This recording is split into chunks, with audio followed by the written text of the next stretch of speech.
So poor Boris Johnson has had to cut his holiday short.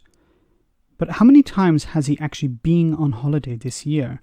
It's not like there is a pandemic to deal with, or probably the greatest economic and social crisis facing the UK at the moment over Brexit, but Boris needs a break. Well, reports are saying that senior Tories are actually blaming the SNP for Boris Johnson having to cut short his holiday in Scotland when his location was revealed. Well, the Tories have a knack of blaming people, don't they?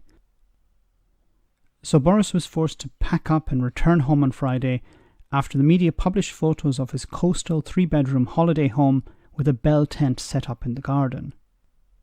So Boris also had a run-in with a farmer who said that the PM hadn't asked for permission to put up the tent in his field, so it may have been why the tent was in the garden.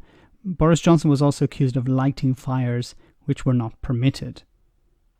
So why was he there? Well, he was there for a 2-week holiday with his partner Carrie, their son and their dog. The Tory-backing Daily Mail ironically published the photos of Boris's cottage, but they didn't say where it was located. But thanks to social media, it was quickly found after some digging. The house was the old schoolhouse Applecross, and it has beautiful views towards the islands of Raisay, Rona and Skye, and costs £1,600 a week to rent.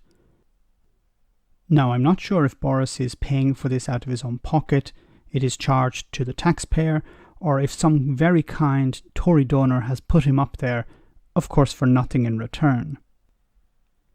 So the English media are saying that Boris left because the PM could no longer stay there after the location became public, believing the risk to the family included fears that they could be, quote-unquote, mobbed by Scottish nationalists.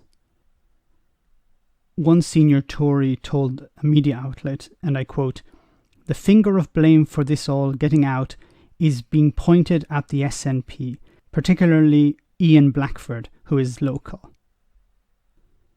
Now, Blackford, the SNP Westminster leader, lambasted the claims. He said, and I quote, "This is completely preposterous, and at no point have I referred publicly to the PM's whereabouts.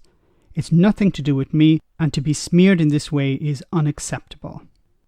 The idea that Boris Johnson would be swamped by members of the SNP or other supporters of Scottish independence, and this is the reason the PM fled, is ridiculous. Why? Because Boris Johnson is afraid to show his face in public at the best of times, and even around Tory supporting areas in England. When Boris goes out and meets with people, they are either donors, loyal Tory activists, or businesses that have been carefully prepared for his visits. When was the last time Boris Johnson actually met with members of the public? The last I know of was during the floods, and on those occasions he received verbal abuse from citizens who had to wait for days for his arrival. Boris fled not because he feared for his safety, but because he feared protests from people who are upset with the way he's running the country. If he had holidayed in England, he would have faced similar protests. The Tories are trying to protect Johnson and blame others for his and their own shortcomings. But I have to end it with this. Why is he on holiday during one of the most dramatic times in British history? Boris tries to present the idea that he's emulating Winston Churchill, the great World War II leader. But during World War II, Winston Churchill wasn't half of the time on holiday.